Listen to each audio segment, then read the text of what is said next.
মাঝরাতে হুট করে ঘুম ভেঙে গেল হৃদের। পাশে তাকিয়ে দেখে আরশি নেই। ব্যালকনি থেকে কারো গুনগুন কান্নার আওয়াজ ভেসে আসে। ব্যালকনির দিকে এগিয়ে গেল হৃদ। দেখে ব্যালকনির এক কোণে বসে দেওয়ালের সাথে হেলান দিয়ে কান্না করছে আরশি। বুকটা আঁতকে উঠল তার। হুট করে আরশিকে এমন কাঁদতে দেখে খুব চাপা কষ্ট জেগে উঠল তার বুকের ভেতর। হৃদ দরজার পাশে হেলান দিয়ে দাঁড়িয়ে। আরশিকে এভাবে কাঁদতে দেখেনি এর আগে। নিশ্চুপে কান্না করা মেয়েরা হয় মায়াবতী। এরা কাঁদার সময় যেন আশেপাশের মানুষদের মাঝে মায়া ছড়াতে থাকে। আরশির এভাবে কান্না হৃদের বুকটা হাহাকার করলেও চুপচাপ দরজার পাশে দাঁড়িয়ে আছে সে, যেন আরশি কান্না নয় মায়া ছড়াচ্ছে। থাকুক না কিছুক্ষণ এই মায়া, কাঁদুক না সে, হালকা করুক নিজেকে। কাঁদলেই তো কষ্টগুলো হালকা হয়। মেয়েটা এখনো কাঁদছে। শহর জুড়ে বৃষ্টি নামুক, কষ্টগুলো দিক ধুয়ে। কান্না শেষে ক্লান্ত হয়ে পড়বে বুকে সে নুয়ে। না, একদমই মিলছে না। কিসব আহাম্মকের মতো বকছি। আচ্ছা, আজ বৃষ্টি হচ্ছে না কেন? হৃদের উপস্থিতি হয়তো টের পেয়েছে আরশি। তার কান্না থেমে গেছে।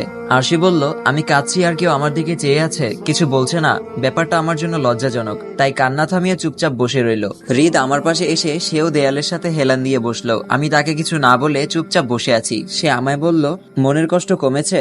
আমি না বোঝার ভান করে চুপচাপ বসে রইলাম। আমার নীরবতা দেখে সে বলল, কাঁদলে তো কষ্টগুলো হালকা হয়, তাই তো এতক্ষণ মন ভরে কাঁদতে দিয়েছি। তবে তোমাকে কিন্তু কান্নায় খুব মায়াবী লাগে। আর একটু কাঁদো না, আমি দেখবো। জাস্ট একটু, বেশি না। আমি তার দিকে বেকুবের মতো তাকিয়ে আছি। উনি এমন ভাবে কথাগুলো বলছে, তাতে মনে হচ্ছে আমার এতক্ষণের কান্নায় অনেক মজা পেয়েছে সে, তাই আরেকটু মজা দেখানোর জন্য অনুরোধ করছে।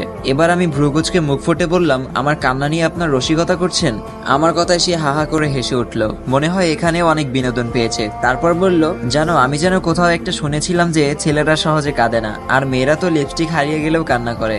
আমি সোজাসুজি ভাবে বললাম, আমাকে মোটেও ওসব মেয়েদের সাথে মিলাবেন না, আর আপনি ঘুমাতে যান, আমায় একটু একা থাকতে দিন।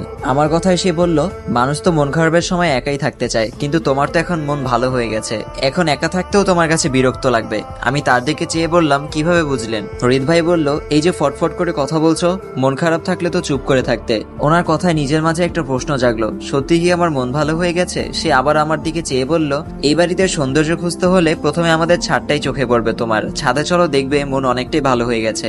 আমি কিছু না বলে চুপচাপ রইলাম। আমার নীরবতার মাঝে হয়তো সে সম্মতি খুঁজে নিয়ে উঠে আমার এক হাত ধরে হাঁটা ধরলো ছাদে যাওয়ার উদ্দেশ্যে। আমি হাঁটছি তার সাথে। মানুষটা অদ্ভুত, হুটহাট নিজের রূপ চেঞ্জ করে ফেলতে পারে। আগের সে আর এখনকার সে পার্থক্যটা অনেক।